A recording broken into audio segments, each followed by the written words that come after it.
हरे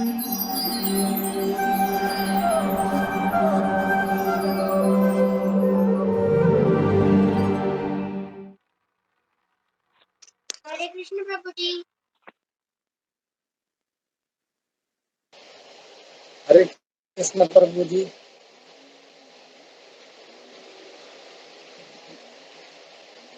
हरे कृष्ण प्रभु जी।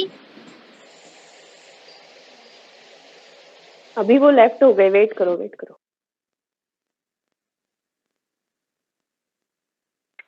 हरे कृष्णा कृष्णा कृष्णा हरे हरे हरे हरे राम राम राम राम। अभी आवाज आ रही है मेरी? सबको आवाज आ रही है जी। हाँ जी हरे कृष्णा। हाँ जी ठीक है। हाँ जी आ रही आवाज। हाँ, तो आज हम 5-10 मिनट कीर्तन करते हैं। प्रभु रामचंद्र का जन्म हुआ है, तो सब लोग कीर्तन कीजिए। मैं आगे बोलता हूँ, आप मेरे पीछे बोलिए।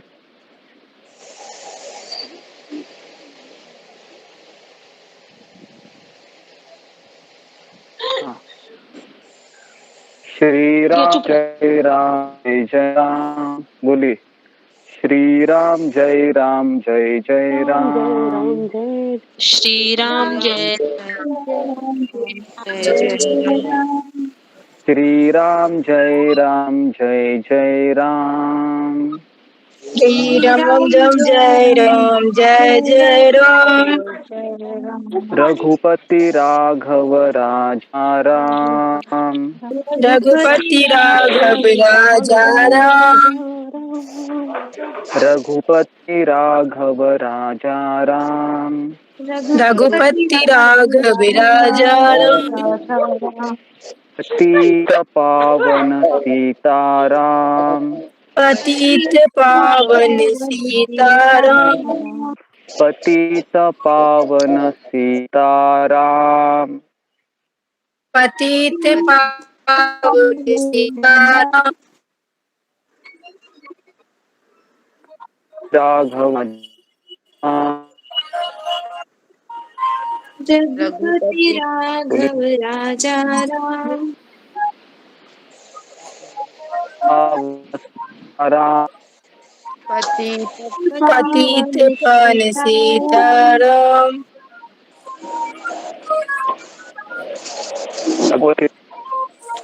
प्रभु जी आप आवाज कट रही है। प्रभु जी आवाज कट रही है। रघुपति राघव राजा हरे कृष्णा कृष्णा कृष्णा हरे हरे कृष्णा हरे राम हरे राम राम हरे हरे। हरे आवाज आ रही है मेरा? कृष्णा कृष्ण कृष्ण हरे हरे कृष्ण। जी गुरु जी आ रही है। हरे कृष्ण ओके, कृष्ण ठीक है। कृष्ण कृष्ण हरे हरे हरे राम राम राम हरे हरे।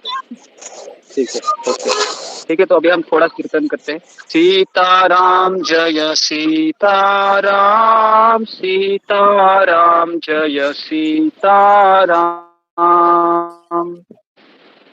बोलिए। सीताराम सीताराम जय सीताराम, सीताराम जय सीताराम। सीताराम जय सीताराम, सीताराम जय सीताराम। सीताराम जय सीताराम, सीताराम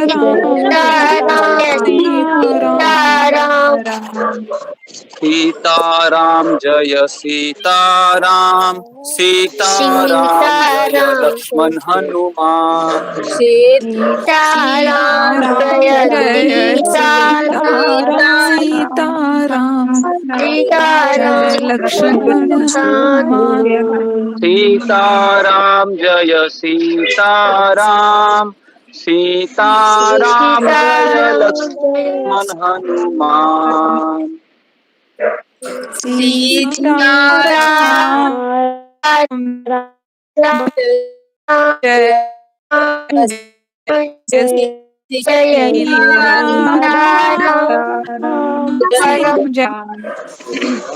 सब लोग एक ही रिदम पे बोलिए, ठीक है ना? हाँ, तो मैं वापस बोल रहा हूँ, सब लोग एक ही रिदम से बोलिए। सीताराम जय सीताराम, सीताराम जय जय सीताराम, राम जय हनुमान।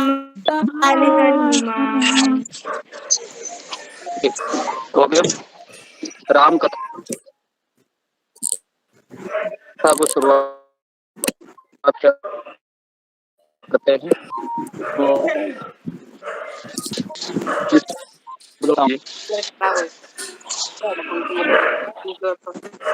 हरे कृष्णा, सब लोग साउंड को म्यूट कीजिए। ओके, हाँ, साउंड को म्यूट कीजिए सारे लोग, सारे भक्त। तो एक्चुअली 3 से 4 में आज मुझे सेवा है, तो मैं 3 से 3 बजे में अवेलेबल नहीं था, तो उसके लिए हमने अधिक लिया। और हमेशा इतवार के दिन और मंगलवार के दिन, थोड़ा सा भी मंगलवार के दिन भी सेवाएं मेरी बढ़ गई है, तो थोड़ा सा 2 दिन है, टाइम फ्लेक्सिबल रहेगा। तो बाकी का समय हम 3 से 4 कंडक्ट करेंगे। तो आज बहुत ही अच्छा अवसर है, क्योंकि पिछले 5 दिनों से हम राम कथा कर रहे हैं। तो आज के दिन ही कौशल्या माता को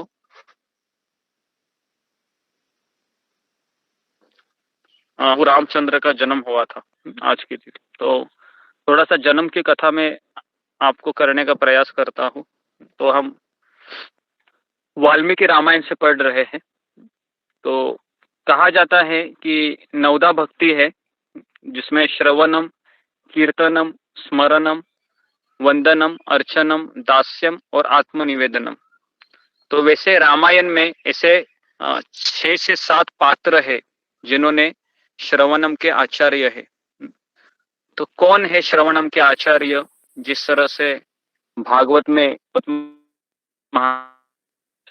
ये आचार्य राम ने था, प्रभु राम की कथा गुरुजी आवाज कट रही है आपकी, आवाज कट रही है आपकी। हरे कृष्णा, मैं ऑफ करता हूँ, ठीक है? अभी शायद ये संभव है, ठीक है? हरे कृष्णा कृष्णा कृष्णा हरे हरे, हरे राम राम राम हरे। ओके, तो मुझे आप बताइए कि रामायण में किसने प्रभु राम की कथा में बहुत रुचि थी? कि किसको भगवान की श्रवण करने में ज्यादा आनंद आता था रामायण में? कौन मुझे बताएगा?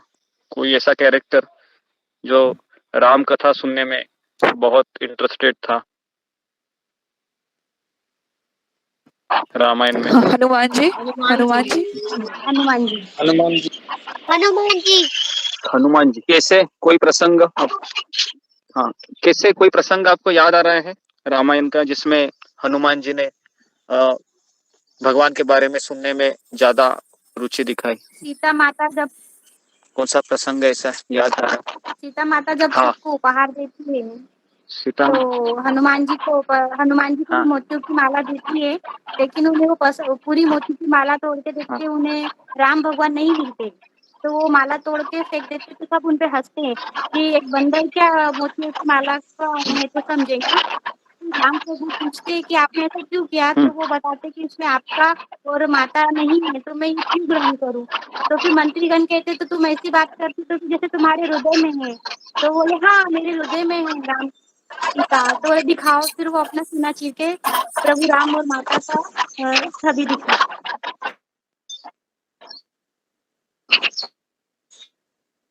ओके, लेकिन इसमें सुनने के बाद ऐसा कौन सा प्रसंग है कि जो कथा सुन लेते कि हनुमान जी नहीं है रामायण की कथा सुनने में? तो राम कथा सुनाई गई थी कि राम दरबार में, आपको याद आ रहा है वो प्रसंग? राम दरबार में जी लव कुश ने रामायण सुनाए थे। हाँ जी, लव कुश ने रामायण सुनाया था। और किसने सुना था वो राम कथा? राम जी ने। सारे अयोध्या के वासी और पूरे अयोध्या के जो लोग थे, सारे अयोध्यावासी रामायण सुनने में मग्न थे तभी, है ना? तो श्रवणम के आचार्य हैं जितने भी अयोध्यावासी हैं, ये भगवान की राम की कथा सुनने में बहुत आनंद लेते थे। तो ये हो गया श्रवणम के आचार्य। दूसरा है कीर्तनम। कीर्तनम मतलब भगवान की कीर्ति का गान करना। तो कौन है रामायण में जिन्होंने भगवान की कीर्ति का गान किया था? बताइए। शबरी को याद आ रहा है? लवकुश है ना, लवकुश ने राम कथा कही थी ना कि हम कथा सुनाते हैं। तो ये है श्रवणम के आचार्य हो गए अयोध्यावासी, कीर्तनम के लवकुश, अभी स्मरणम के किसने प्रभु रामचंद्र का स्मरण बहुत किया था रामायण में? कौन वो कैरेक्टर है जो हमको सिखाता है? बताइए। अगर आपको नहीं, वाल्मीकि मुनि भी नहीं, कौशल्या माता नहीं, कौशल्य भी नहीं, विभीषण भी नहीं, हनुमान, अनुसुईया माता थी नहीं, वो? अनुसया भी नहीं, हनुमान जी भी नहीं, हनुमान जी, सीता माता, सीता भी नहीं, शबरी भी नहीं, हाँ, माता नहीं, सीता माता भी दशरथ, नहीं। सीता माता जब लंका में थी तब हो गए। तो प्रभु रामचंद्र जब छोड़ के चले जाते हैं अयोध्या को, तो हम सबको पता है कि राम राम राम राम राम कह के वो राम का स्मरण करते हुए शरीर छोड़ देते हैं। नहीं, दशरथ महाराज, दशरथ महाराज। तो इनका नाम याद रखिए आप, स्मरण के दशरथ महाराज, दशरथ है। हाँ, दशरथ। अभी है श्रवण कीर्तनम स्मरणम, उसके बाद है वंदनम। किसने वंदना की थी भगवान की? पूरे रामायण में हमेशा राम के पादों का पाद प्रक्षालन किया था। और हाँ, वेरी गुड, भरत है वो वंदनम के आचार्य है ना। पूरा भरत ने राम की पादुका को 14 साल राज सिंहासन पर बैठकर पूजा की थी, है ना, 14 साल। तो ये है स्मरणम हो गया, वंदनम हो गया। उसके बाद दास्य, दास रूप में किसने सेवा की थी? हनुमान जी ने। हाँ, हनुमान जी ने, वेरी गुड। तो ये हनुमान जी हमेशा कौन सी भी सेवा हनुमान जी करने को तैयार रहते थे। आपको एक प्रसंग सुनाता हूँ मैं हनुमान जी का, कि एक बार पूरे राम की सेवा करने की वॉलंटियर की लिस्ट बनाई गई थी राम दरबार में। तो हनुमान जी ने देखा उसमें मेरा नाम ही नहीं है। किसको ये कथा पता है जो मैं सुना? जी मुझे भी पता है। सुनी हुई है थोड़ी, ठीक है थोड़ी चुटकी वाली हाँ, जी। थोड़ा सा मैं इसको डिस्क्राइब करता हूँ ताकि आपको याद आएगा। तो हनुमान जी ने देखा मेरा लिस्ट में नाम ही नहीं है। जैसे अभी हमने वॉलंटियर का लिस्ट, एक वॉलंटियर का ग्रुप क्रिएट किया है, तो उसमें सबका नाम तो रहेगा जो इंटरेस्टेड है, लेकिन मेरा नाम ही नहीं है लिस्ट में। तो सारी सेवाएं अलॉट हो गई है। तो हनुमान जी को लगा कि अभी मैं भगवान की सेवा ही नहीं कर सकूंगा, तो मेरा अस्तित्व ये तो ना के बराबर है। तो फिर वह देखते हैं तो एक सेवा उसमें लिखी नहीं थी, वो है चुटकी बजाने की सेवा।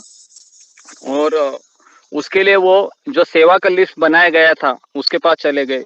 वहां कहा कि यहाँ पर एक सेवा लिखी नहीं है, तो उस सेवा को इसमें डाल दीजिए और उसके लिए मुझे अपॉइंटमेंट कीजिए। तो उस व्यक्ति ने कहा कि कौन सा सेवा है इसमें जो लिखा नहीं? कहते कि चुटकी बजाने का सेवा। तो उसने कहा कि चुटकी बजाने का सेवा क्यों करेगा तुम? बोलते कि प्रभु रामचंद्र को जब जम्भाई आएगी, है ना, तो जम्भाई आने के बाद हम चुटकी बजाते हैं। तो आपको करना होगा कि प्रभु राम को जम्भाई मैं वहां रहूंगा और वहां पर। प्रभु जी आवाज कट रही है, आपकी बात नहीं समझ आ रही। प्रभु जी आवाज कट रही है।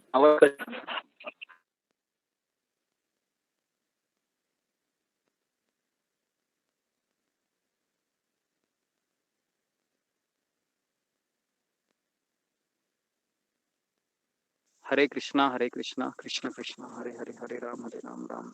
अभी आवाज आ रही है? हरे कृष्णा। जी कृष्णा जी प्रभु जी आ रही है। आ रही आवाज। तो मैं ये बता रहा था आपको कि जो चुटकी बजाने का सेवा था वो हनुमान जी ने कहा कि मुझे करना है और चुटकी इसलिए बजाना का सेवा है क्योंकि भगवान को जब जम्भाई आएगा तो मैं वहां पर खड़ा रहना चाहिए। तो अभी भगवान को तो जम्भाई कभी भी आ सकती है, तो इसलिए मुझे हमेशा भगवान के साथ रहना होगा। तो इस प्रकार से हनुमान जी ने क्या किया, अपना सेवा ले लिया। तो इसलिए ये जो सेवा दास्य, अगर कोई व्यक्ति कहता है कि मेरा भगवान के ऊपर प्रेम है और वो सेवा ही नहीं करता है, या वो सेवा जब उसको दी जाती है तो उसमें वो बहुत सोचता है कि मैं कैसे कर पाऊंगा, मुझसे नहीं होगा क्योंकि बहुत अड़चने हैं। तो अड़चने होना एक स्वाभाविक बात है, लेकिन फिर भी इस मनस्थिति से अस्वीकार करना कि मुझे करनी है प्रभु, मेरी बहुत इच्छा है, मुझे सेवा करनी है, लेकिन मेरे घर के कायदे कानून इस प्रकार से है कि मैं नहीं कर सकती, तो मुझे क्षमा कीजिए। तो ये एक भावना हो गया। और दूसरा भावना है कि तुरंत हम मना करेंगे कि नहीं, मैं कर नहीं सकती क्योंकि मुझे इच्छा नहीं है। तो इसके लिए यहाँ पर जो हनुमान जी का जो उदाहरण दिया गया है, दास्य, दास मतलब सेवा करना। ओके, उसके बाद है श्रवणम हो गया, कीर्तनम हो गया, स्मरणम हो गया, वंदनम हो गया, दास्यम हो गया, साख्यम। साख्य मतलब मित्रता। तो कौन बताएगा मुझे कि रामायण में भगवान का ऐसा कौन सा मित्र है जिसके लिए साख्य भाव का, रस का आदान प्रदान भगवान करते हैं? बताइए। विभीषण। हाँ, विभीषण भी थे। सुग्रीव। विभीषण नहीं, हाँ सुग्रीव है। सुग्रीव, किसने कहा सुग्रीव? हाँ, इन्होंने कहा सुग्रीव। हाँ हाँ, सुग्रीव। तो सुग्रीव ये आचार्य है जिन्होंने भगवान के साथ मित्रता की थी। और मुझे कौन बताएगा कि भगवान के तो विभीषण भी मित्र थे, उसके बाद ये गुहा भी एक मित्र थे श्रृंगवेरपुर के। तो सुग्रीव का ही नाम क्यों लिखा गया है उसके लिए रामायण में? कौन बताएगा इसका कारण कि सुग्रीव ही क्यों? अपने के साथ उन्होंने किसी को प्रतिज्ञा याद की है? थी और मित्रता स्वीकार की थी। हाँ, तो अगर आप देखोगे रामायण में तो सुग्रीव और प्रभु रामचंद्र दोनों एक ही आसन में बैठे थे, इक्वल लेवल में। अगर आप देखोगे तो इस प्रकार से ये सुग्रीव जी है जो मित्रता के स्वरूप है रामायण में। और है आखिरी है आत्मनिवेदनम। तो कौन बताएगा? आत्मनिवेदनम के दो आचार्य है जिन्होंने सब कुछ भगवान को समर्पित किया था, अपना शरीर। विभीषण हुआ, विभीषण प्रभु जी। हाँ, वेरी गुड। हाँ, विभीषण है। विभीषण ने कैसे समर्पण किया, आप जरा एक्सप्लेन करो। प्रभु जी वो लंका को छोड़ के भी अपना भाई रावण को छोड़ के सब कुछ छोड़ के प्रभु राम के शरण में आना चाहते थे, और भगवान राम ने उसे अपने शरण में ले लिए। हाँ हाँ, लेकिन इसका उत्तर किसने दिया था? इन्होंने दिया था। हाँ, प्रभु जी मैंने ही दिया था। ओके, तुमने दिया था। ओके, विभीषण हो गया। Very good. विभीषण ने अपना पत्नी, अपना राजपाट, अपना बच्चा सब कुछ छोड़कर भगवान की शरण में गए थे। इसके लिए आत्मसमर्पण के आचार्य। और एक है रामायण में कैरेक्टर जिन्होंने आत्मसमर्पण किया था, कौन है वो? बताइए। दो लोग हैं, थोड़ा सोचिए कौन है वो दूसरा कैरेक्टर। प्रभु जी अंगद नहीं, अंगद नहीं, लक्ष्मण। अंगद नहीं, लक्ष्मण भी नहीं, लक्ष्मण, शबरी माता भी नहीं। आप क्या बोले प्रभु जी, फिर से बोलिए, मैं सुनी नहीं। ये इन्होंने लिखा है जटायु। जटायु जटायु। जटायु। तो बताइए जटायु कैसे आचार्य है? जटायु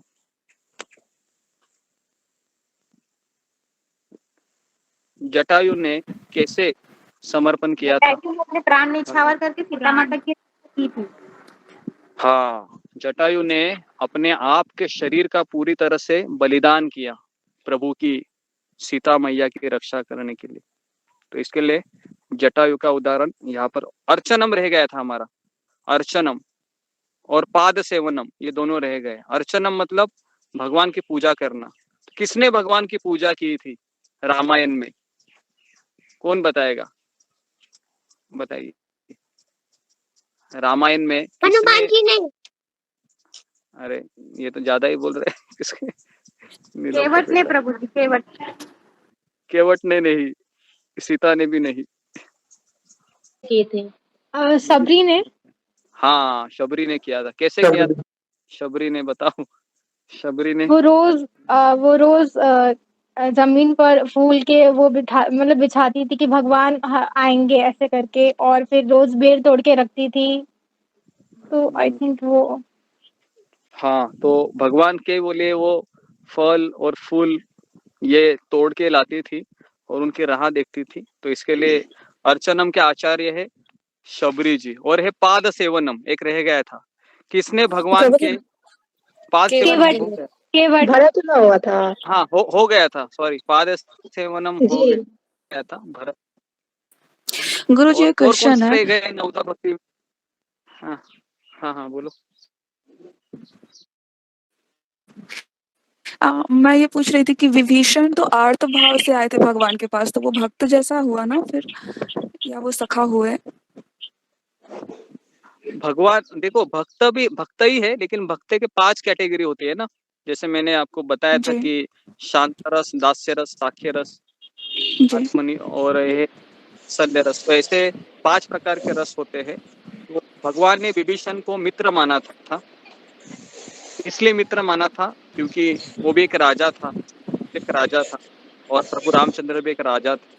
तो इसके लिए ये विभीषण का जो रस था भगवान के साथ, वह साख्य जी। भाव, मित्रता का था।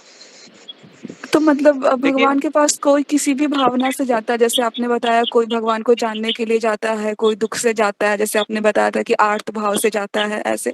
तो विभीषण जी का एग्जाम्पल वही है, आर्त भाव वाला ही है, क्योंकि वो रावण से जी विभीषण ये दुखी होकर नहीं आया था, एक ध्यान रखो। विभीषण ये है, ये भगवान से प्रेम करता था, और जब उसको देखा कि मेरे परिवार वाले रावण है, मेरा भाई है, वह अधर्म का साथ दे रहा है, तो इसलिए उसने धर्म का साथ के लिए वो उसने लंका को छोड़ दिया। और वो भले ही आर्त था, दुखी था, शरणागति भाव में था, लेकिन हमको ये देखना है कि जितने भी रामायण में कैरेक्टर है, ये सब भगवान के प्रेमी भक्त है, मतलब भगवान से प्रेम करते हैं। जैसे विभीषण है, और सुग्रीव का एग्जाम्पल थोड़ा सा ये है कि सुग्रीव है बाद में माया में चला गया था, लेकिन विभीषण कभी माया में चले नहीं गए बाद में, क्योंकि वो स्टॉन्च डिवोटी थे। कभी ऐसे हमेशा कुछ भी प्रॉब्लम हो, ग्रुप में बने रहते थे। इस प्रकार से हम देख सकते हैं। तो कोई भी बाधा आई तो हमको भगवान के साथ कनेक्ट तो रहना ही है, और भगवान के साथ कनेक्ट रहना है तो हमें भक्तों के साथ कनेक्ट रहना होगा। और भक्त हमसे सीनियर भी हो सकता है, हमसे जूनियर हो सकता है, हमसे इक्वल हो सकता है। तो मुझे पता है कि जब मैं आश्रम में आया था 2003-2004 में, और जैसे ही मुझे 3 साल हुआ था आश्रम में 2007 तक, तो मेरे ऊपर एक ऐसे व्यक्ति को डाला गया था वहां पर, जो मेरा इंचार्ज था, और वो बहुत क्वालिफाइड था। वो हालांकि वो नया नया आया था, तो मुझे बहुत समस्या हो रही थी, लेकिन मुझे पता है कि इसको जो मेरे ऊपर अपॉइंट किया हुआ है, वो एक मेरे जो काउंसलर है उन्होंने किया है, जो अथॉरिटी है।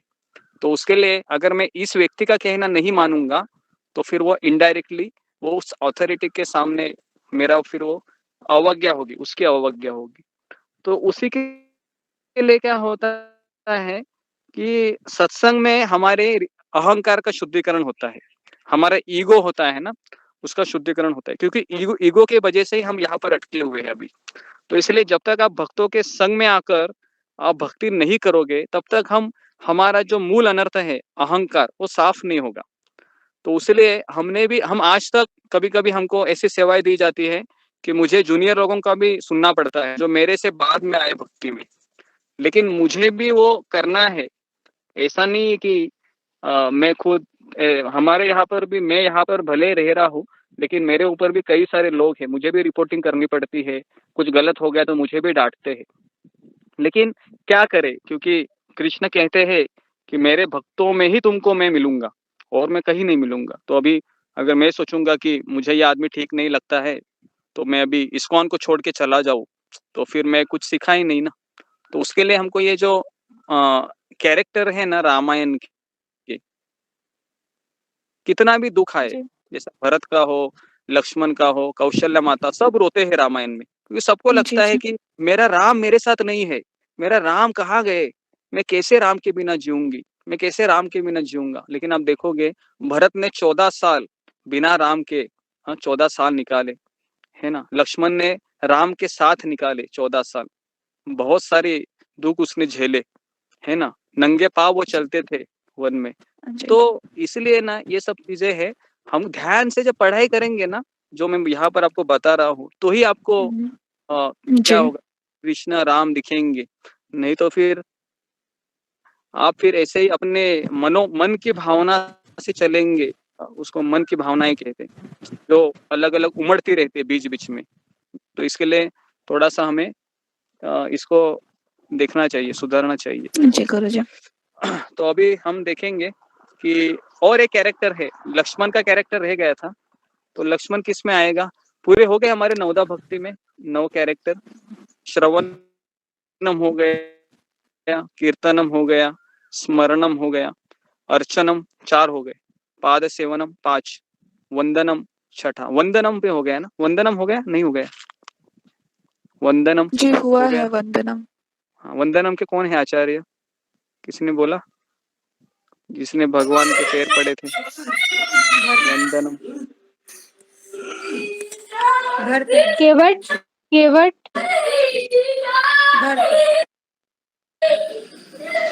केवट।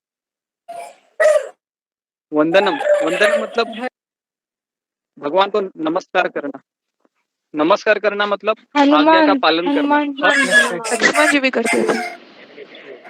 हाँ, लक्ष्मण जी करते थे, लक्ष्मण जी। ओके, तो लक्ष्मण ये वंदनम के कैरेक्टर है। तो ये हमारा पहला प्रश्न रहेगा आज का कि ये जितने भी नवदा भक्ति के आचार्य है उनको लिखना है, आपको हर एक कैरेक्टर को लिखना है, और जो उसके संबंधित वो इंसिडेंट्स लिखना है आपको। जी का सेवा में लिस्ट में नाम नहीं था, तो इसके लिए अगर आपको कोई सेवा में नाम ही नहीं है और आपकी करने की इच्छा है, तो ऐसा हो ही नहीं सकता कि आपको कोई सेवा मिल ही नहीं सकती। आप खुद सेवा क्रिएट कर सकते हैं, लेकिन क्रिएट करने के बाद भी आपको बताना भी है कि मैं ये सेवा कर सकते हो, तो आपकी इच्छा है क्या, इस प्रकार से। तो ये सेवा रामायण में सेवा भावना ज्यादा इम्पोर्टेंट है। अगर आप देखोगे तो रामायण में हर कोई व्यक्ति भले ही राम से प्रेम कर रहा है, लेकिन कौशल्या माता हो या सुमित्रा देवी हो, सुमित्रा माता हो या मंथरा हो, भरत हो, ये सारे लोग क्या करते हैं, एक एक अपना अपना योगदान देते हैं सेवा का।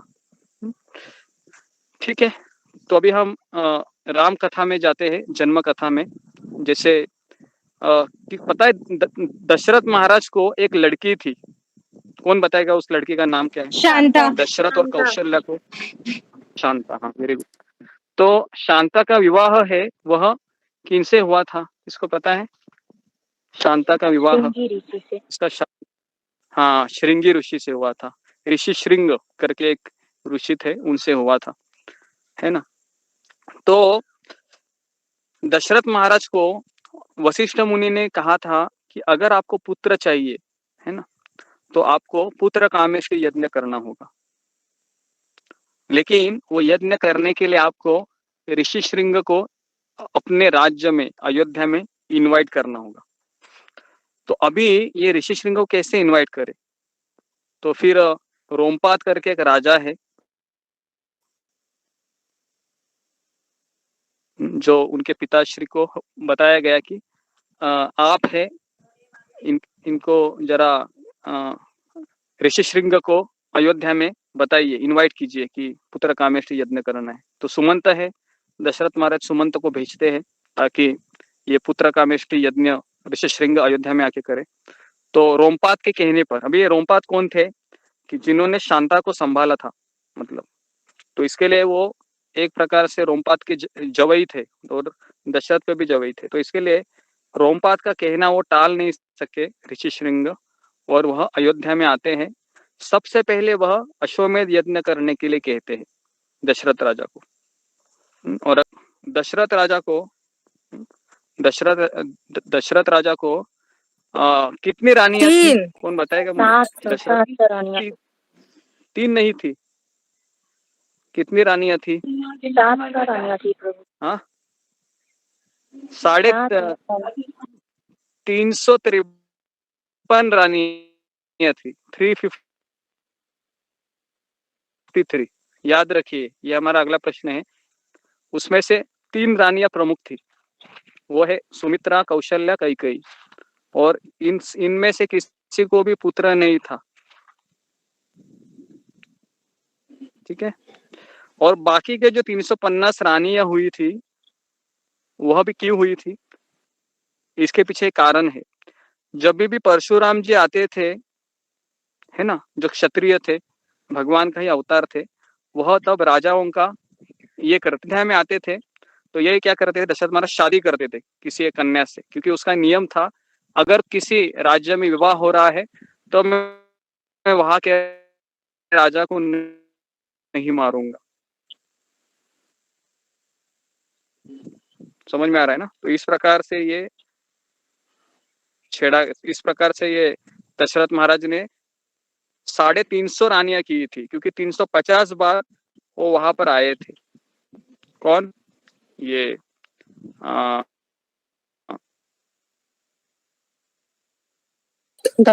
परशुराम जी, ठीक है। तो इस हुई ऋषि श्रृंग ने पुत्र कामेष्ट यज्ञ, तो इसको इस होता है ना।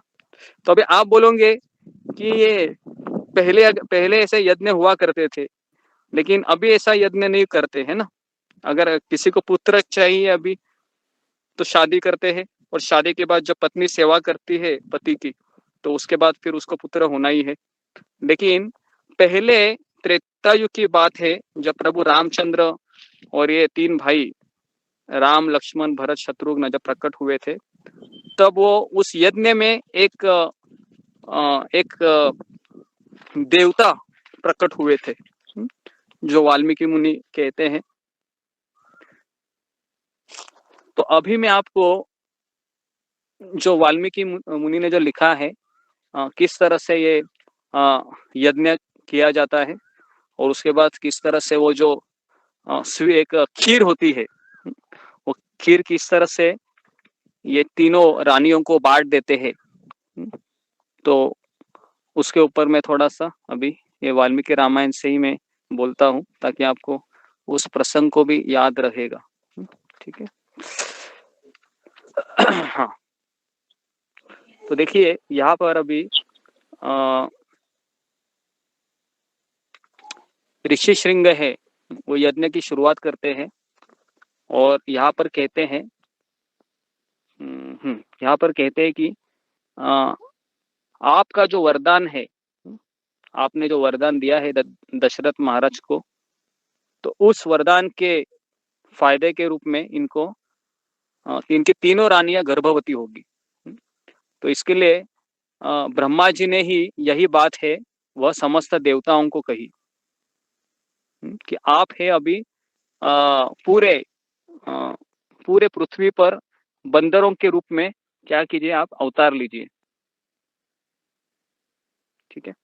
तो इस तरीके से फिर इंद्र है वह सुग्रीव बन जाते हैं, है ना। और इस तरीके से अनेक देवी देवता है, अंगद सूर्य के पुत्र, ये सब बन जाते देवी देवता है ना। तो इसलिए ये जो जितने भी ये वानर थे, बंदर थे, ये कौन थे? ये सब देवी देवता थे, जो भगवान की मदद करने के लिए वानर के रूप में अवतरित हुए थे। कौन बताएगा मुझे कि इन्होंने स्पेशली बंदर योनि में ही क्यों जन्म लिया? खास करके रावण ने वरदान मांगा था कि वो बंदर ही मतलब मारेंगे, इसीलिए रावण को, इसीलिए। हाँ, तो रावण ने जो वरदान लिया था कि मुझे कोई मार नहीं सकता सिवाय मनुष्य और बंदर, तो दोनों का नाम नहीं लेता है ये, क्योंकि उसको लगता था मेरा ये मानव रूप में ही अवतरित हुए और जितने भी देवी देवता हैं यह बंदर के रूप में अवतरित हो गए। तो इस तरीके से जब पुत्र कामेष्टि यज्ञ होता है तो उसमें से एक व्यक्ति बाहर निकलता है जिसके हाथ में ये होता है, एक खीर होती है और उसके पहले ये ब्रह्मा जी कहते हैं सारे देवताओं को कि जो तीनों रानियां है, जो श्री, ही और कीर्ति, इन तीन देवी के समान है। तो हे विष्णुदेव, आप अपने 4 स्वरूप बनाकर राजा की इन तीनों रानियों के गर्भ से पुत्र रूप में अवतार ग्रहण कीजिए। तो ये ब्रह्मा जी कहते हैं, किनको? शिव जी, इस विष्णु को कहते हैं। मूर्ख राक्षस रावण अपने बड़े हुए पराक्रम से देवता, गंधर्व, सिद्ध तथा श्रेष्ठ महर्षियों को बहुत कष्ट दे रहा है। तो इस तरीके से ये ब्रह्मा जी और देवताओं का मीटिंग पहले होता है और उसके पश्चात फिर ये खीर। तो जैसे ही वो यज्ञ करते हैं तो उस दशरथ के यज्ञ कुंड में से एक विशालकाय पुरुष प्रकट होता है। उसके शरीर में इतना प्रकाश था कि जिसकी कहीं तुलना नहीं की है और उसका बल पराक्रम भी बहुत महान था। उसकी अंग कांति काले रंग की थी। उसने अपने शरीर पर लाल वस्त्र धारण किए थे। उसका मुख भी लाल ही था और उसकी वाणी कैसी थी? तो वाणी दुंदुभी के समान गंभीर ध्वनि के रूप में थी। उसके रोम, दाढ़ी, मूछ और बड़े बड़े केश सिंह के समान थे। तो इस प्रकार से वर्णन उसका आया है। और उसके हाथ में तपाए हुए जाम्बूनद नामक सुवर्ण की बनी हुई परात थी जो चांदी के ढक्कन से ढकी हुई थी और वह परात थाली बहुत बड़ी थी और दिव्य खीर से भरी हुई थी। उस पुरुष ने स्वयं अपनी दोनों भुजाओं पर इस तरह उठा रखा था मानो कोई रसिक अपनी प्रियतमा पत्नी को अंग में लिए हुए हो। तो इस प्रकार से उसने क्या किया, फिर दशरथ की ओर देखकर कहा, हे नरेश्वर, मुझे प्रजापति लोक का पुरुष जानो। मैं यहाँ पर उनकी आज्ञा से आया हूँ। और फिर दशरथ ने भी हाथ जोड़कर उससे कहा कि हे भगवान, आपका स्वागत, कहिए मैं आपकी क्या सेवा करूं। तो उस पुरुष ने उनको कहा कि राजन, तुम देवताओं की आराधना करते हो, इसलिए तुम्हें आज यह वस्तु प्राप्त हुई है। तो यह देवताओं की बनाई हुई खीर है जो संतान की प्राप्ति करेगी। तुम उसे ग्रहण कर लो। तो अभी राजन ने क्या किया, यह खीर अपने योग्य पत्नियों को दो और कहा कि तुम लोग इसे खाओ। ऐसा करने पर उनके गर्भ से आपको अनेक पुत्रों की प्राप्ति होगी जिनके लिए तुम यह यज्ञ करोगे। तो राजा ने कहा, बहुत अच्छा। इस प्रकार से वह जो खीर थी वो उसने क्या किया, अपने हाथों में ले लिया और फिर वह खीर सबसे पहले उसने क्या किया, उस खीर को लेकर वह अंतपुर में गया और कौशल्या को बोले कि देवी, यह अपने लिए पुत्र की प्राप्ति कराने वाली खीर तुम ग्रहण करो। तो ऐसा कहकर उसके पहले 2 भाग बनाए गए। तो आधा भाग है महारानी कौशल्या को दिया और फिर बचे हुए आधे भाग का 2 भाग किया गया। उसमें से आधा भाग है वो रानी सुमित्रा को अर्पण किया। और फिर क्या किया, जो शेष आधा बचा था, है ना, वो जो शेष आधा बचा था, तो उसके बाद भी उसका भी और एक आधा भाग किया गया। तो उसमें से एक भाग कैकेयी ने खाया और दूसरा खीर है वह वापस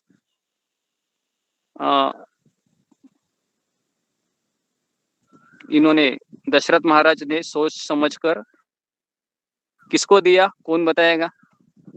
आधा भाग सुमित्रा को। हाँ, सुमित्रा को दे दिया, है ना, बराबर सुन रहे, गुड, सुमित्रा को दे गया। तो महाराज के उन सभी रानियों ने उनके हाथ से वह खीर पाकर अपना सम्मान समझा और उनके चित्त में अत्यंत हर्षोल्लास छा गया था। तो तीनों साध्वी महारानियों ने फिर क्या किया, अपने ही गर्भ से सूर्य के समान उनका गर्भ तेजस्वी दिखने लगा, है ना। और फिर फिर नवमी के दिन, जो आज का दिन है ना, तो नवमी के दिन किनका जन्म हुआ? तो नवमी के दिन प्रभु रामचंद्र, जो आज नवमी है, तो उनका जन्म हुआ। और उसके पश्चात दो जुड़वा भाइयों का जन्म होता है, जो सुमित्रा के दो पुत्र होते हैं। तो अगर आप देखोगे अभी कि कौन मुझे बताएगा कि वो खीर का किस तरह से तीनों रानियों में बांटा गया, तो ये हमारा अगला प्रश्न रहेगा कि वो खीर कैसे रानियों को बांटा गया, है ना। तो कौन मुझे अच्छे से बताएगा कि जैसे मैंने अभी बताया कि जैसे दशरथ महाराज ने खीर लिया और उसके पश्चात खीर को किस तरह से ये उसका बांटना हुआ और किस तरह से ये पुत्र हुए, और सुमित्रा को दो पुत्र ही क्यों हुए, है ना, उनको एक ही क्यों हुआ। तो कौन बताएगा मुझे इसको अच्छी तरह से? अभी जिसने बोला है अभी वो बोलेगा नहीं, उसके और कोई दूसरा व्यक्ति है जिसने अभी तक बोला नहीं है, वो इसका उत्तर देगा। तो कृपया करके आप मुझे बताइए कि इस खीर का किस तरह से कौशल्या और कैंके को ना दो खीर दिया ना हाथ में, तो वो एक एक पार्ट करके सुमित्रा को दे दी, इसीलिए उनको दो पुत्र हुआ। नहीं, लेकिन इसको अच्छे से मुझे एक्सप्लेन करना है। तो अच्छे से एक्सप्लेन कौन करेगा कि जिस तरह से ये खीर आ गया, एक बड़ा खीर है ना, उसका फिर क्या किया उस तरीके से। ठीक है, हाँ, कौन बताएगा जिसने अभी तक मुंह नहीं खोला है? ऐसा कोई है? क्योंकि ये अभी मैंने बताया था, तो मुझे ऐसा लगता है कि हाँ, कौन मुझे बता सकता है हमारे ग्रुप में से जिन्होंने अभी तक बोला नहीं है? ऐसा कोई है जिनकी?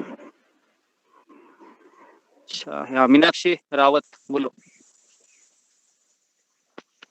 जी प्रभु जी, जब दशरथ जी खीर लेके आए तो उस खीर का आधा आधा कर दिया गया, और जो आधा भाग था वो कौशल्या माता ने खाया, और जो आधा बचा था उसका भी आधा किया गया, और उस आधे को सुमित्रा माता ने खाया। नहीं, उसमें से आधा को कैकेयी ने कहा पहले खाया था जी, और कैकेयी ने फिर खाया उस था, आधे का भी दो भाग और करेंगे। हाँ, और जो आधा सुमित्रा शेष बचा था उसके भी दो भाग हाँ, करेंगे। उसमें से बराबर। फिर एक कैकेयी माता को दिया था और एक फिर से सुमित्रा माता को ही खिलाया गया था। हाँ, जी, फिर जिससे उन थोड़ा कंफ्यूजन लग रहा है मुझे, वापस एक बार बोलो। प्रभु जी, जब थाली लेके आते हैं खीर की, तो उसका हाफ करते हैं, जो हाफ पूरा कौशल्या माता को दिया जाता है, और जो हाफ बचता है उसका भी हाफ करते हैं, और उस आधे हाफ को कई सुमित्रा माता को देते हैं ना। हाँ, सुमित्रा को देते हैं, ओके। सुमित्रा उसके माता को बाद देते हैं, और उसके बाद जो आधा बचता है उस आधे का भी फिर से आधा करा जाता है, हाँ, और उस आधा भाग कैकेयी माता को दिया जाता है, और फिर जो बच जाता है उसको दशरथ महाराज जी वो फिर से सुमित्रा माता को देते हैं। हाँ, ओके, वेरी गुड। हाँ, ये बराबर एक्सप्लेनेशन दिया, वेरी गुड। हाँ, तो ये हमारा प्रश्न है, तो इसको आप अच्छे से लिखिए, क्योंकि मैं सबके चेक करूंगा। अभी आज के तो सबके चेक करता हूँ, लेकिन आज का ये खास करके जो खीर का एपिसोड है, ये आपको अच्छे से पता होना चाहिए, ठीक है। और इस तरह से फिर प्रभु राम का जन्म हुआ, और जैसे जन्म होता है ना, तो उस समय भगवान है वो बहुत रोते हैं। वाल्मीकि मुनि केवल एक मिनट, मैं जरा किसी का फोन आ रहा है, मैं 2 मिनट में आता हूँ। राधा कृष्ण।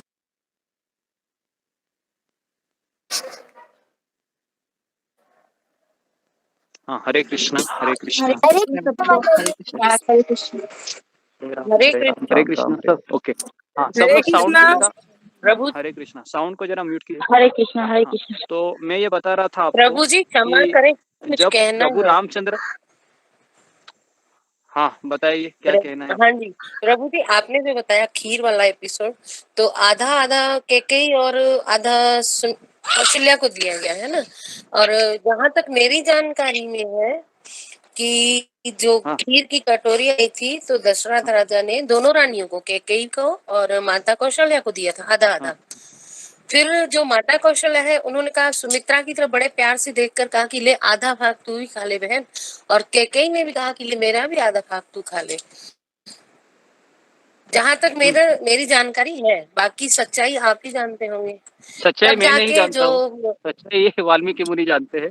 तो वाल्मीकि मुनि आपने ने अभी रामायण बताया में, ना, हाँ, थोड़ा तो सा मैंने ना मैं वाल्मीकि यहाँ मुनि में थोड़ा एक मिनट है ना, थोड़ा मैं कंफ्यूज हो गई। आपने बताया कि खीर का आधा आधा किया गया, कौशल्या को दिया गया, फिर आधे में से आधा अगर कैकेयी को दिया तो आधा सुमित्रा को, तो बचा तो कुछ भी नहीं। नहीं नहीं नहीं, मैं इस अभी वजह से सुनो, आपसे पूछ रही हूँ। अच्छे से सुनो, वापस मैं बोल रहा हूँ, सबको समझ में आया होगा। सुनिए। ये इसने मीनाक्षी ने भी अच्छे से बताया, तो मैं वापस, आप ध्यान से सुनो। अभी एक कटोरी है, बराबर है? एक कटोरी के जी, एक कटोरी है, उसमें से अभी हमने 2 कटोरी लाया घर से, बराबर है? तो वो जो एक कटोरी में खीर था, वो दो कटोरी में उसका आधा आधा किया गया, ठीक है ना?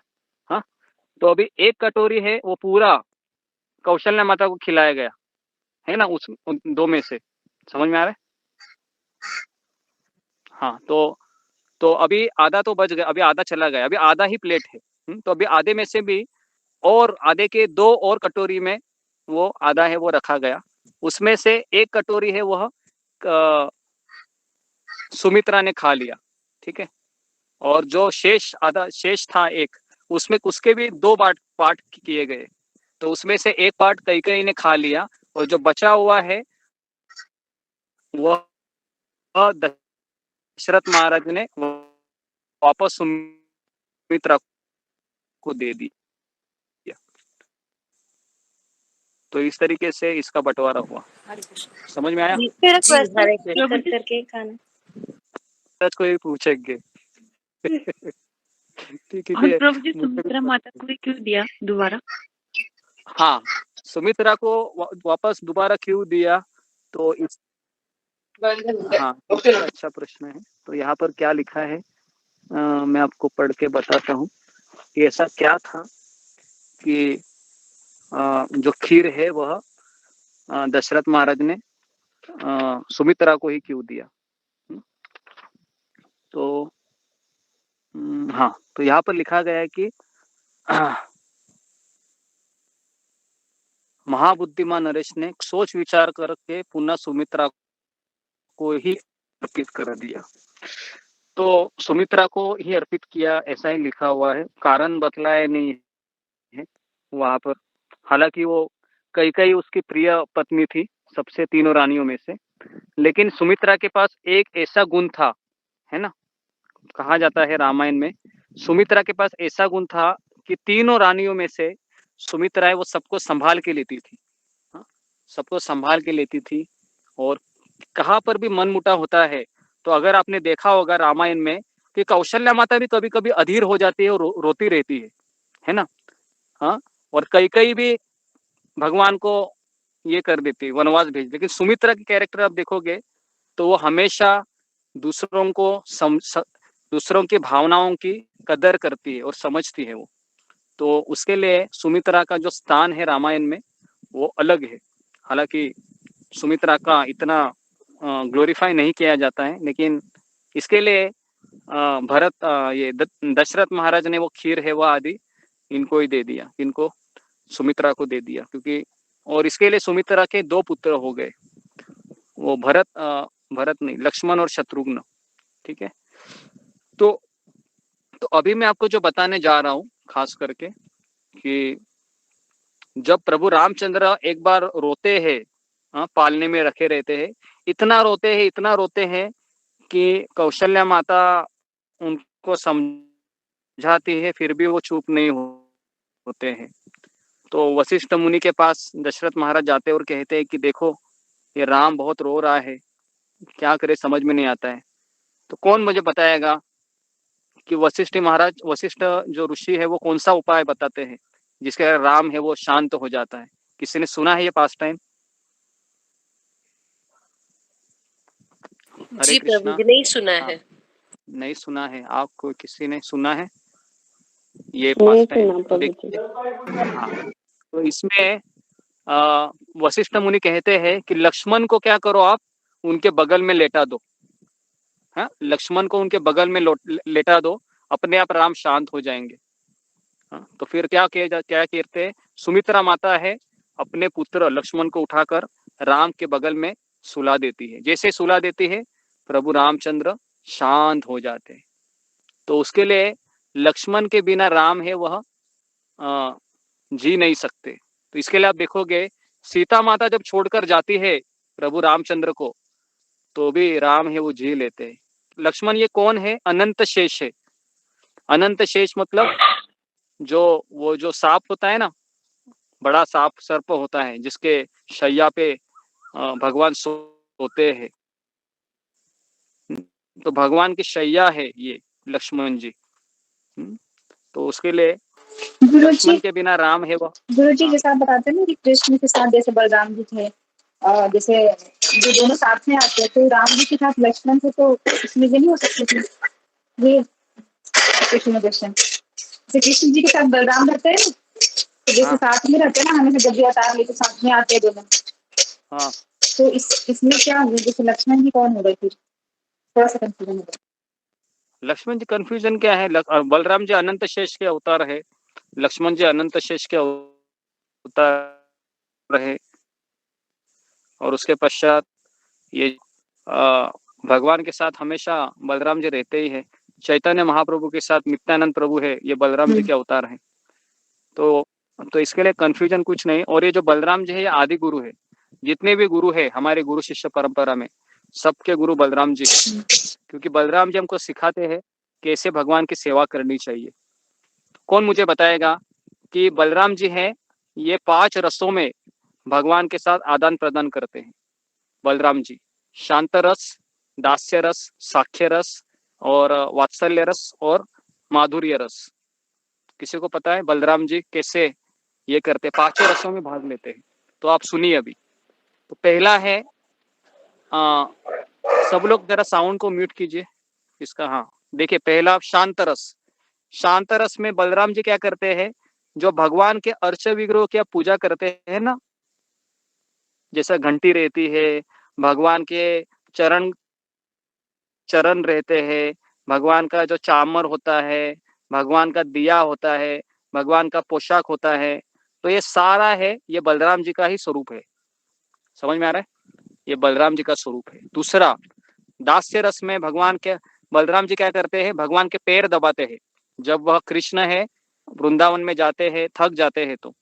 तीसरा है साख्य रस में बलराम जी कृष्ण के मित्र बन जाते हैं, कभी कभी मित्र के जैसा उनके कंधे पे हाथ डाल देते हैं। वात्सल्य रस में एक बड़े भाई होने के नाते भगवान है वह कृष्ण की अपने एक छोटे भाई की तरह, उनका पिता की तरह उनसे बर्ताव करते हैं। और माधुर्य रस में जो राधा रानी की जो बड़ी बहन है जिनका नाम है अनंत मंजिरी, बलराम जी अनंत मंजिरी का रूप लेती है। समझ में आए? तो ये 5 आपको लिखना है। ये हमारा अगला प्रश्न है कि बलराम जी कैसे 5 रसों में कृष्ण की सेवा करते हैं। ओके, ये लास्ट वाला दोबारा बताना गुरुजी। माधुर्य रस में मैंने कहा कि राधा रानी की बड़ी बहन है जिनका नाम है अनंग मंजिरी। तो ये अनंग मंजिरी कौन है? ये बलराम जी का ही विस्तारित स्वरूप है। ठीक है, तो इसको आप अच्छे से याद रखिए कि आपको कौन बताएगा नहीं किसी किताब में, ये हमने सुना है, तो इसके लिए मैं बता रहा हूँ। और बलराम जी आदि गुरु है। आदि गुरु मतलब हमको सिखाते हैं कैसे कृष्ण की सेवा करनी है। तो ये आपको समझना जरूरी है 5 चीजें। ओके, हाँ, तो मैं अभी बता रहा था आपको कि प्रभु रामचंद्र के बारे में कि आज बहुत बड़ा हमारे लिए दिन है। मेरे लिए तो बहुत बड़ा दिन है आज का। तो मुझे तो कृष्ण बाद में मिले, हालांकि मुझे बचपन से मैं राम के प्रति बहुत आकर्षित था। और मैं जब पहली बार अयोध्या गया था, मैं इस्कॉन में आने के बाद 2008 में गया था मैं, आज से 11-12 साल पहले। तब मैं बहुत छोटा था और बहुत स्टूडेंट था मैं, और मुझे समझ में नहीं आ रहा था कि मैंने मेरे स्टूडेंट लाइफ में इतना यात्रा किया है मैंने, कि मैं घर से बहुत दूर रहता था और मेरे घर वाले तो मुझे कहीं जाने नहीं देते थे। तो मैं बिना बताए मैं वृंदावन घूमता था, मायापुर जाता था, जगन्नाथपुरी जाता था, और सारे तीर्थ है, अयोध्या है, बाद में नीचे कन्याकुमारी है, श्रीरंगम है, सब जगह पर जाकर मैं आ गया। वो मेरे पहले जो स्टूडेंट लाइफ के जो दिन थे 5-6 साल में, तो जब मैं अयोध्या गया था तो मैंने देखा कि सरयू नदी के किनारे सारे राम के भक्त है 4 बजे ही सरयू नदी में स्नान करते हैं ठंडे पानी से, और उनके पास केवल एक ही वस्त्र होता था, जो धोती कुर्ता। वो क्या करते थे, वहां पर वो धोते थे और उसको ऐसे सुखाते थे, और केवल एक गमछा डाल के वो उस पे वो राम का जप करते थे। श्री राम जय जय राम, श्री राम जय जय राम, ऐसे वो राम का जप करते थे। और जैसे ही वो धोती कुर्ता सूखता था, वही धोती कुर्ता पहनते थे और फिर प्रभु राम के वो दर्शन में चले जाते थे। तो और रामचरित्र मानस है वहां पर 4 बजे ही चलता रहता था, एकदम बड़े आवाज से, बड़े स्पीकर से। तो इतना अच्छा लगता था अयोध्या में, मुझे अभी भी याद आता है थोड़ा बहुत। तो वो छोटा था इसके लिए इतना याद नहीं आ रहा है, लेकिन मैं सरयू नदी में मैंने स्नान किया था, वो सब याद आ रहा है मुझे। तो कभी अवसर मिला आप लोग भी अयोध्या जाके आइए, बहुत अच्छा वो जगह है। हालांकि हमको कृष्ण की सेवक तो है ही हम, लेकिन राम भी कृष्ण ही है, कृष्ण भी राम ही है। तो जो आज है, जो रामायण है ना, रामनवमी का दिन है, तो भगवान नवमी में जन्म लेते हैं और कृष्ण अष्टमी में जन्म लेते हैं, बराबर ना? हाँ, जी राम है नवमी में जन्म लेते हैं और कृष्ण अष्टमी में जन्म लेते हैं। तो उसके लिए अगर आप देखोगे तो प्रभु रामचंद्र है वह ज्यादा समझ में आता है लोगों को। एक पत्नी धारण किया है सीता, और सीता को छोड़ देते हैं, तो फिर वह यज्ञ के लिए वो एक एक सीता बनवाते हैं वह, लेकिन शादी नहीं करते वो, है ना। उस सीता के साथ वो यज्ञ करते थे। और एक राजा है ना, जो प्रजा के हित के लिए अपनी पत्नी को छोड़ देता है, एक अच्छा भाई, अच्छा पति, है ना, अच्छा पिता, ऐसा सारा कैरेक्टर भगवान में दिखाई देता है। तो उसके लिए आदर्श अगर आपको देखना है तो उसके लिए भगवान राम है ना, सारे आदर्शों की मूर्ति है। और भगवान कृष्ण है, यह पूर्ण पुरुषोत्तम भगवान है, क्योंकि जैसा मैंने कहा कि राम ये कृष्ण के अंश के भी अंश है। कृष्ण के अंश कौन है? बलराम जी। और बलराम के अंश है संकर्षण, प्रद्युम्न, अनिरुद्ध और वासुदेव। और यही 4 अंश भरत, शत्रुघ्न और लक्ष्मण के रूप में आते हैं। तो उसके लिए ये राम भी कृष्ण के अंश है, अंश के अंश है। लेकिन अभी हमारे बुद्धि के लिए क्या है कि ये दोनों समान ही है ना, क्योंकि रस में हम थोड़ा सा इनको डिफरेंशिएट कर सकते हैं, लेकिन दोनों एक ही व्यक्ति है। तो इस प्रकार से हमने जो रामायण का सत्र शुरू किया था, तो हम आज इसको विराम देते हैं। और कल से हम हमारा जो भगवद गीता 10वां अध्याय हमारा हुआ था, तो हम अभी 11वें अध्याय से हम भगवद गीता शुरू करते हैं। और फिर हम 10-15 दिन में भगवद गीता भी पूरा हो जाएगा। उसके पश्चात हम भक्ति रसामृत सिंधु करके किताब है, जिसमें भक्ति कैसे करना चाहिए, भक्ति में 10 स्टेशन होते हैं। तो वो 10 स्टेशन के बारे में मैं आपको बताऊंगा कि किस तरह से हमारे आचार्य लिखते हैं कि भक्ति करने से में क्या हुआ है, वो सब हम पढ़ेंगे। बेसिक चीज होंगे ना, क्या होगा फिर कि बाद में जो बड़ी बड़ी चीजें भागवतम की कथा है समझ में आएगी। तो अभी हम यहाँ पर रुकते हैं। किसी कुछ पूछना है, कुछ कहना है? गुरुजी एक चीज कंफर्म करना था, ये सच है कि जो कैकेयी माता है वही देवकी माता होती है और जो कौशल्या माता है वो यशोदा माता होती है? हाँ, कैकेयी के बारे में मैंने सुना नहीं है ये जो, लेकिन ये है कि जो दशरथ महाराज की जो पत्नी है कौशल्या, वह देवकी है।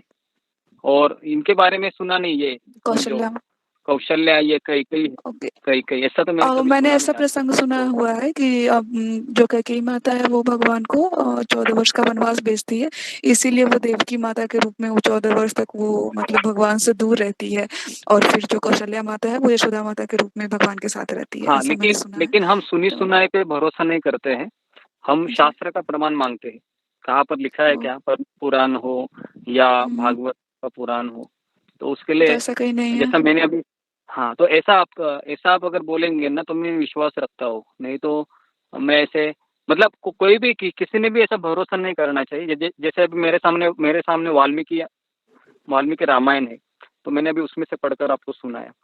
तो अगर कोई भी आप कैरेक्टर से सुनते हैं तो उनको आप बताना चाहिए कि कहाँ पर लिखा है, तुलसी रामायण में लिखा है, तुलसीदास रामायण में या वाल्मीकि रामायण में, क्योंकि ये 2 रामायण पूरे फेमस है तुलसीदास का। हाँ, और एक अनाउंसमेंट करनी थी कि 5:30 बजे हमने एक वॉलंटियर के लिए हमने एक मीटिंग रखा हुआ है, जिसमें आपको बताया जाएगा कि आपको क्या सेवा करनी है, कैसी सेवा करनी है। तो बहुत कठिन सेवा नहीं है, बहुत सिंपल सेवा है। और तो सेवा में इसलिए दिया है ताकि आपको भान रहे कि मैं कृष्ण के नाम जप के साथ उनकी सेवा भी कर रही हूँ। और उसके लिए आपको 15 से 20 मिनट निकालना है, और वो भी आप कभी भी कर सकते। तो वो में सारा स्वरूप है। आपको 5:30 बजे 15-20 मिनट ही हमारा मीटिंग रहेगा, ज़्यादा लंबा नहीं रहेगा। थोड़ा सा संक्षिप्त में मैं आपको बताऊंगा और कैसे करना है वो भी सब बताऊंगा, सब सिखाऊंगा आपको। तो जिनके नाम है, मैं ग्रुप में वो मीटिंग का लिंक मैंने शेयर किया है, वापस शेयर करूंगा। तो 5:30 बजे वो मीटिंग शुरू होगा, और कम से कम 15 मिनट, मैक्सिमम आधा घंटा हम करेंगे। तो आपको प्रचार का महत्व भी मैं आपको बताऊंगा, और क्यों करना चाहिए सेवा वो भी बताऊंगा, और किस तरह से हम कृष्ण को प्रिय हो सकते हैं वो सेवा करके, ये भी बताऊंगा।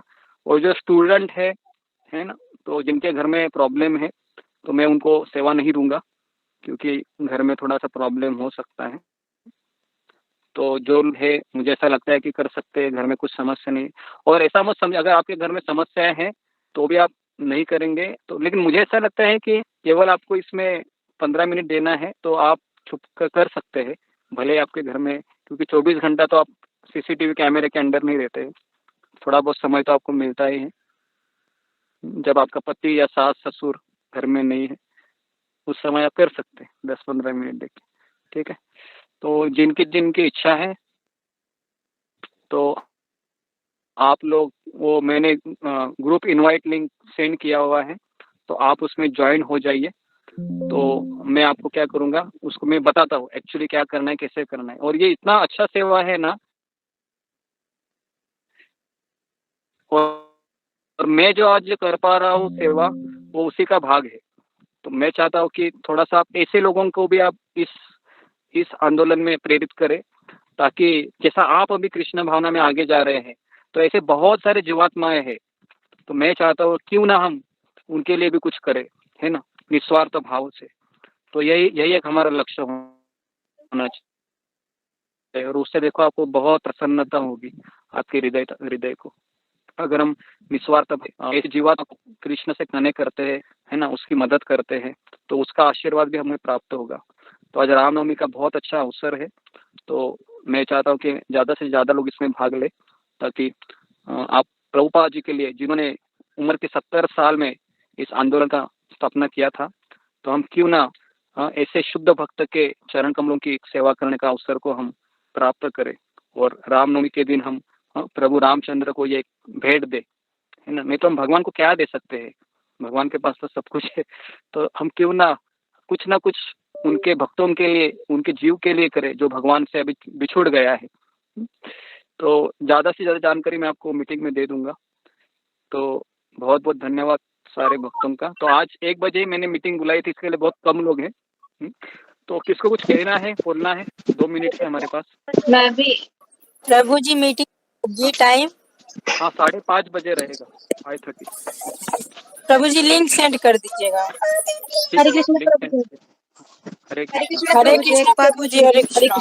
हरे कृष्ण प्रभु जी। हरे कृष्ण, हरे हरे, हरे कृष्ण प्रभु जी। एक बार हरे राम हरे कृष्ण प्रभु जी, हरे राम हरे कृष्ण हरे कृष्ण कृष्ण हरे कृष्ण कृष्ण कृष्ण हरे हरे, हरे राम राम हरे कृष्ण हरे राम कृष्ण कृष्ण हरे कृष्ण हरे प्रभुपाद राम की जय। राम राम जय श्री राधे। चलेगा ना तो अंजलि आज आपने अटेंड कर लिया, गुड।